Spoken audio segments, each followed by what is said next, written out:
Good morning, everybody. I'm Dr. Brad Roberts, the Director of the Center for Global Security Research, and it's my pleasure to welcome you to today's discussion of the 2023 Biodefense Posture Review, and to welcome our two speakers, Richard Johnson and Brandi Vann, who were the co-directors of the review. Before turning it over to them, let me just say briefly that the review is the first ever of the Department's Biodefense Posture. It had two purposes: one, to ensure that the department is prepared to operate in a biological threat environment, and two, to support the national biodefense enterprise at both at home and abroad. I'll leave it to the co-directors to define more clearly the scope and direction of the review and its main findings and recommendations. Richard Johnson serves as the Deputy Assistant Secretary of Defense for Nuclear and Countering Weapons of Mass Destruction Policy. In this role, he supports the Undersecretary of Defense for Policy and the Assistant Secretary of Defense for Space Policy by developing strategies, informing policies, conducting oversight of nuclear deterrence policy and arms control, and developing and overseeing the implementation of strategies and policies of all countering WMD policy issues, a large portfolio. Brandi Vann currently serves as the Principal Deputy Assistant Secretary of Defense for Nuclear, Chemical, and Biological Defense Programs. In this role, she serves as the Principal Advisor to the Assistant Secretary of Defense on nuclear energy, nuclear weapons, chemical demil, chemical and biological defense, and treaty management. Another robust portfolio. I want to thank both of you for making the time to join us today. There's a lot of interest here at the laboratory in this product and biodefense and biosecurity strategy. Before turning it over to you, let me just be clear to our assembled group that the two speakers will present the findings and recommendations of the report in about 30 to 45 minutes. Then we'll turn to Q&A. Please prepare to join that conversation either by raising your hand electronically or sending me something in the chat function. And I'll make sure that if there's time available, we get everything into discussion. With that, let me thank the two of you so much for making the time to do this. Thank you for your leadership on these issues. Over to you. Well, Brad, thank you so much for organizing this. It's really important that we get the word out about this, as you said, first ever biodefense posture review. It's been a real honor and a pleasure to co-chair this effort with Dr. Brandi Vann, who I'll turn it to in a second for just brief opening comments. And then we will dive right into the substance. We have some slides to go along with this, so assuming the technology works, you'll get to see some visuals along with just more than just our faces. But I will just say this has been an extraordinary effort over more than 18 months. We've gotten very, very positive feedback already, and frankly, we are already deep in the throes of implementation. But before I go into my prepared remarks, let me turn it over to Brandi for any opening comments. Yeah, so I echo Richard's comment on this. We put in a lot of blood, sweat, and I know probably a few tears as well in getting this product done. We really did this as a collaborative effort from across the department. We had great engagement from across OSD and the Joint Staff Combatant Commands and the services. But I also will say that some of the unsung heroes of our posture review is our executive secretariat team, who are not on camera here, but are with us in part, at least today. The work that they have done and we have done broadly within both our working group level and the senior executive steering group, I think has really fundamentally shifted the perspective of the department as it relates to biodefense and the need to really maintain a approach that helps us move the ball forward in this space. And so I think it's an exciting time within the department for that. As Richard said, that there's a lot of phenomenal feedback that we've been getting off of this posture review, and we're excited to share that with you all here today. So over to you. Great.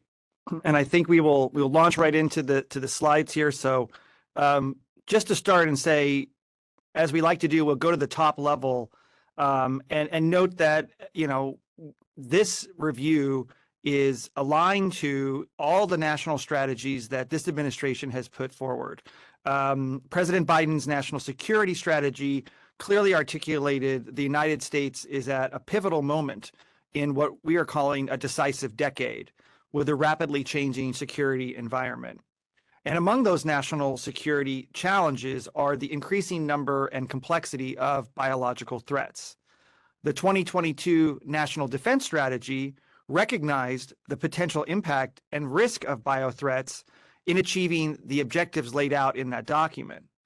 And so that's why in 2021, in November of 2021, the Secretary of Defense, Lloyd Austin, issued what we call his Biodefense Vision Memo, where he said, and I quote, "We must prepare to operate in a biological threat environment and support the national biodefense enterprise, both at home and abroad." The Secretary emphasized the importance of prioritizing biodefense across the full spectrum of biological threats, from naturally occurring to accidental and deliberate biological incidents. Because of this imperative, he directed the department to undertake a first ever comprehensive biodefense posture review, or BPR, or as my boss likes to call it, the beeper. So if you hear us use those terms, that's what we mean. The BPR was built on the foundation that was laid in that NDS, as well as in the October 2022 National Biodefense Strategy and Implementation Plan.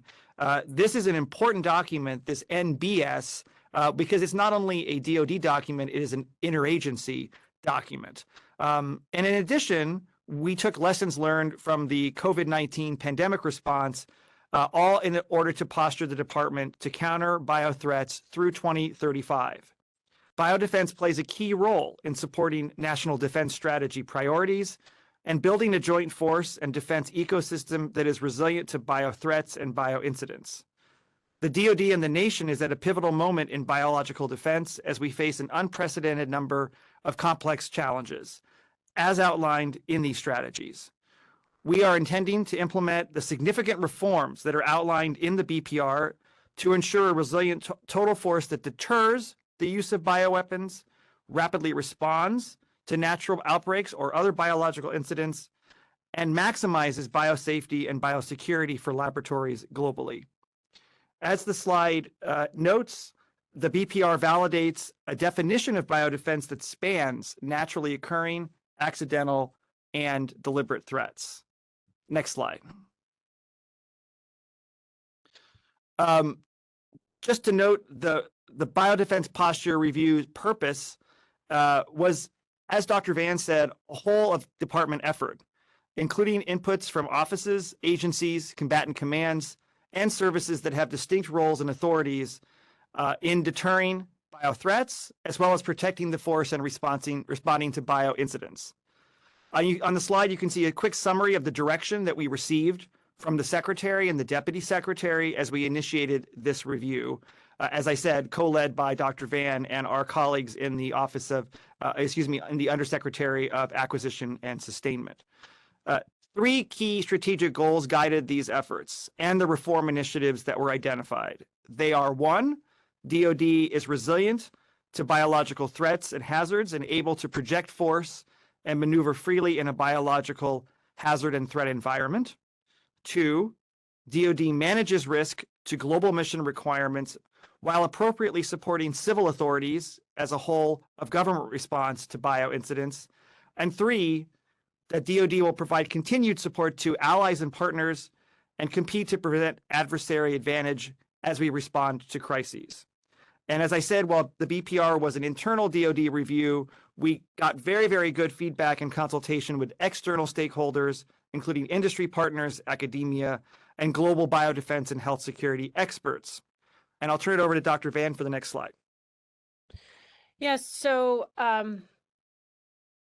As Dazzy Johnson noted, the Biodefense Posture Review really considered the evolving biological threat environment, where it is absolutely critical in our eyes that we have to posture our joint force and our total force to address the growing biological threats. And the BPR leveraged some strategic guidance documents and lessons learned to try to posture the DoD to fight and win in the face of any future bio threat, be it deliberate, accidental, or naturally occurring. And that helps us nest directly under the National Biodefense Strategy.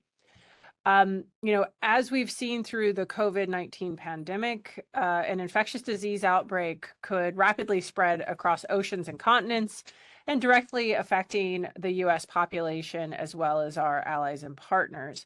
And I think it's important context within this BPR to highlight that the DoD has been in some type of conflict operations within every single last declared pandemic over the last 2 centuries.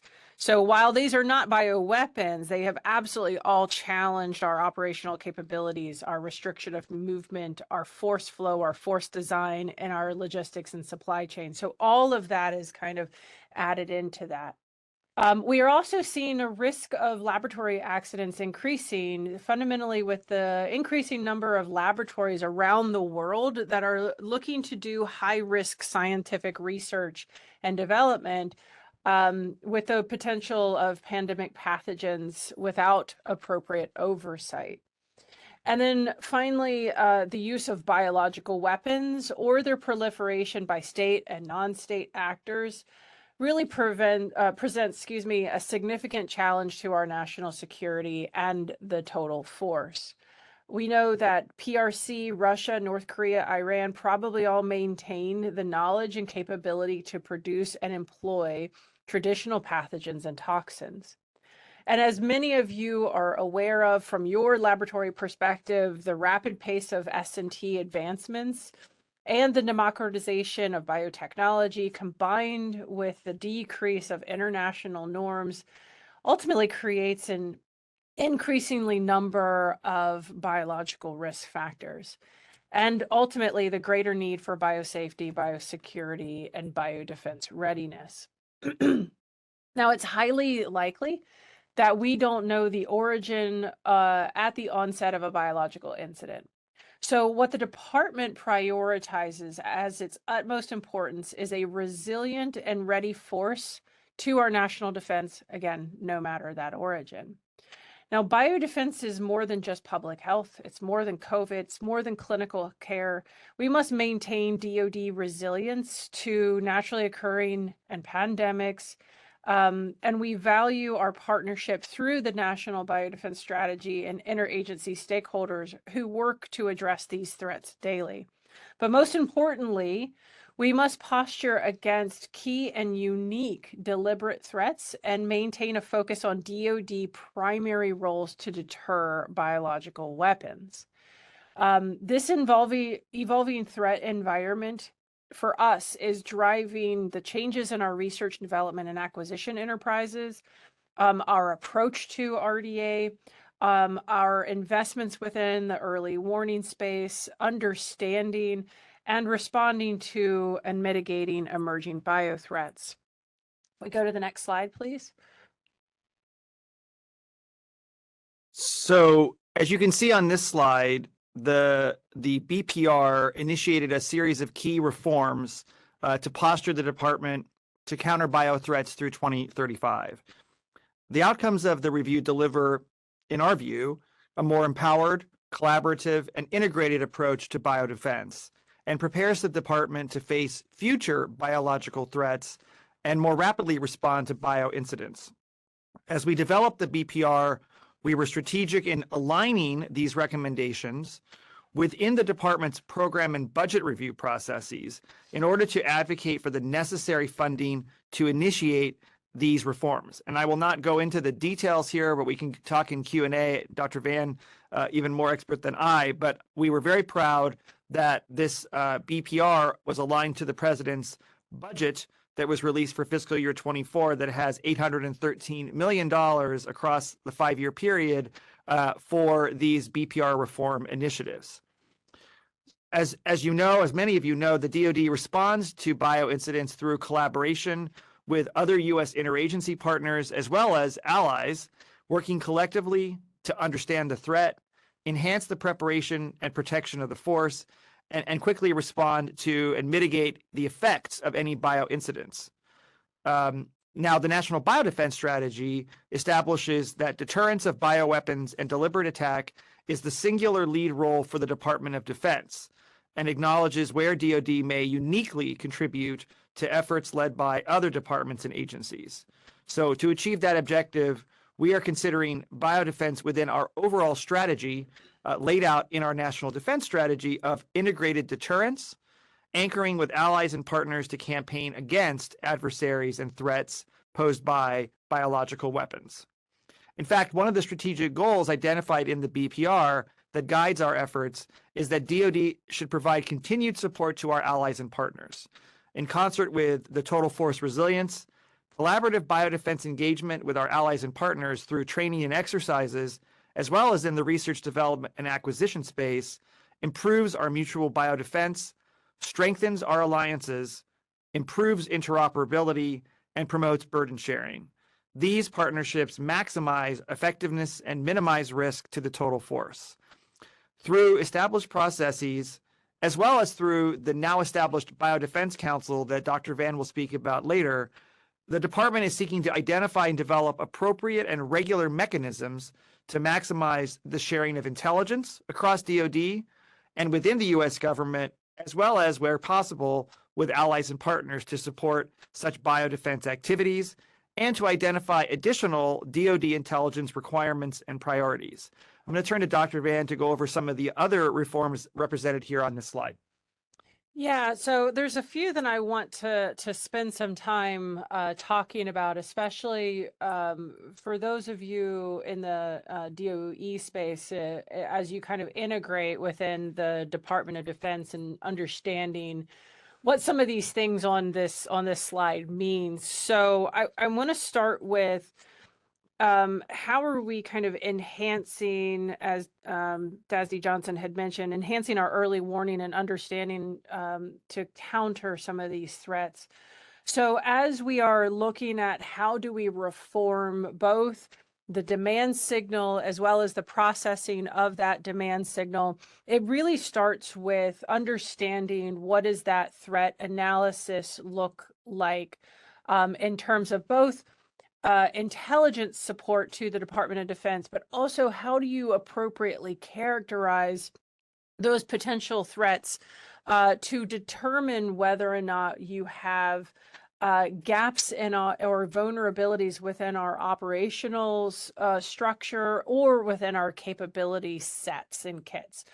So holistically, we're looking at reforming and integrating more strategic intelligence activities into our RDA pipeline, having our RDA pipeline end up being much more responsive to those emerging threats as they are identified, and then ultimately shaping out how are we looking at some of that characterization and some of that RDA honed in on some rapid decision making. Also, as part of that reform, we look at the biosurveillance program.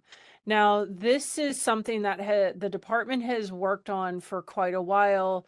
It is co-led by both policy and readiness folks, as well as people within our Chem Biodefense program in our office in NCB.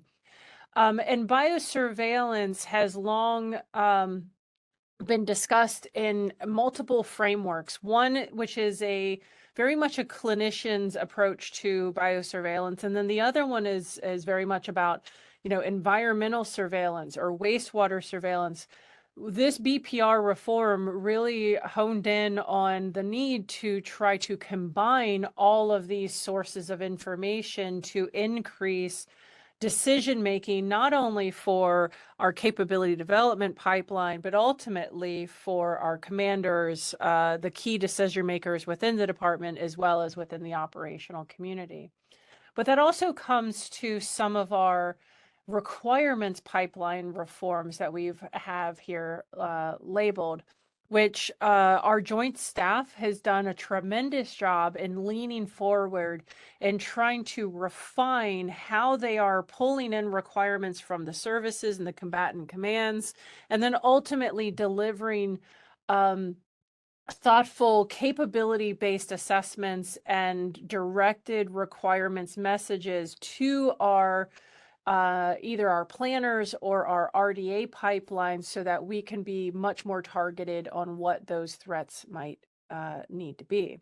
But this also falls in with some of the reforms within our training and exercising domain.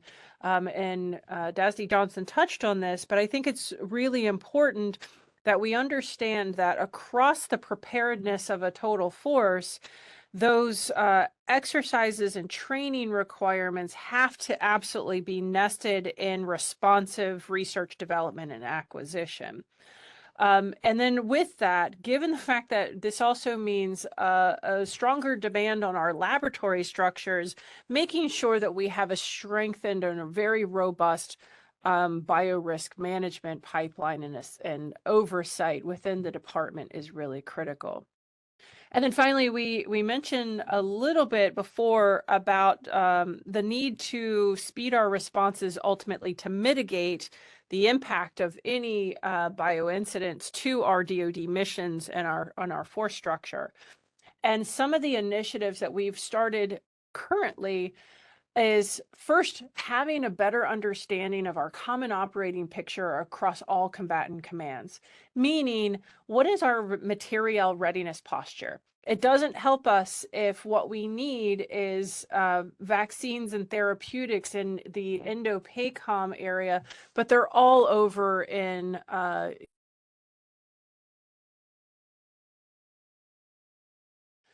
by using manpower and Excel spreadsheets. So there is a initiative within the department to really reform how we are looking at our material readiness posture and our stockpiling of required capabilities, again, whether that's medical capability or physical capability within the department.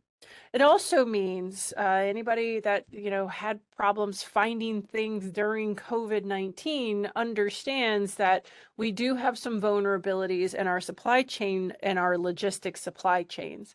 So there are some very strategic directions within our industrial base where we are trying to optimize manufacturing in the medical domain, but then also trying to identify where we have some key vulnerabilities across our both organic industrial base within the DoD, but also our broader defense industrial base, which is academia, industry, what have you. So we're trying to refine and enhance some of those vulnerabilities and those supplies, ultimately so that we have better mitigation of the pipeline overall. If we go to the next slide. So again, Dasty Johnson mentioned the council, and I think what is really interesting about the BPR and the timeline of the BPR is in the environment in which the department had decided that we should not be building any more governance bodies. The Deputy Secretary of Defense identified specifically that this was one in which we absolutely needed for the department. The BPR identified this as an opportunity to ultimately centrally organize the biodefense roles and provide greater oversight via a really empowered entity to holistically coordinate internal coordination, as well as providing oversight to our readiness and response activities, prioritizing threats, and help coordinate all of those DoD efforts. Now, I think it's really important to foot stomp here, however, that while the Biodefense Council's existence and its chair by the Undersecretary for A&S, it does not in any way subvert the authorities of any of the other principals or participants within this council. The key here is about trying to help improve coordination and centralization of effort, vice kind of overcoming and taking on lead direction roles.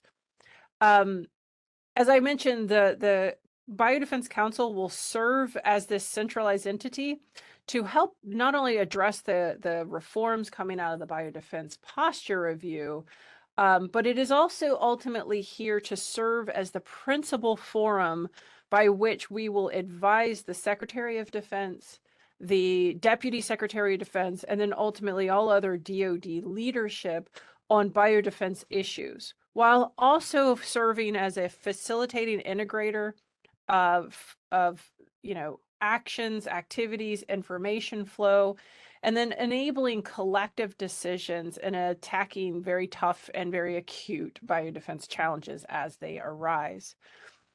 As we noted in the opening conversations, the Biodefense Posture Review was a whole of DoD effort, right? Involving offices from across the enterprise. And each one of these entities has a very distinct role and authorities to help us deter biothreats, as well as to protect the force and respond to bioincidents. We know that the services and commands are very busy and have many, many priorities. And ultimately, the Biodefense Posture Review seeks to help prioritize those biodefense efforts, and then ultimately elevating the most critical issues to combatant commanders and service chiefs, while we in OSD work day to day on the guidance, the policy, the research, and development and acquisition pipelines, and the solutions to help enhance that resilience and that readiness. I do want to highlight, because we get a lot of questions on the council membership, so I'm going to spend a little bit of time walking through that as well. So the Biodefense Council, as I mentioned, is chaired by the Undersecretary for Acquisition and Sustainment. The principals on this council include all of the undersecretaries from OSD, as well as the vice chairman, for the Joint Chiefs of Staff. Now, it's interesting here, if you see the slide, that it also says NORTHCOM and SOCOM. So why is that? So they have, as combatant commanders, very unique roles within the biodefense community. The first one is NORTHCOM, who is a coordinating authority for all things pandemic and infectious disease.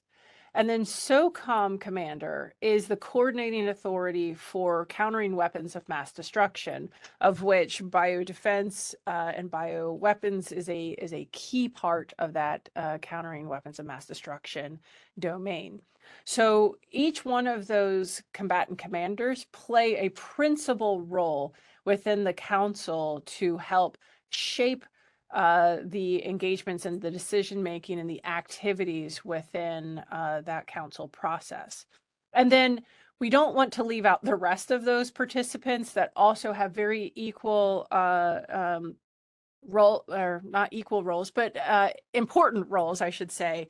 But so in the participants domain, you have the rest of the combatant commands, both global and regional, as well as both the military departments as well as the services. Mind you, the services are still required or responsible for manning and training and equipping. So it's critical that we have them as engaged partners within this council.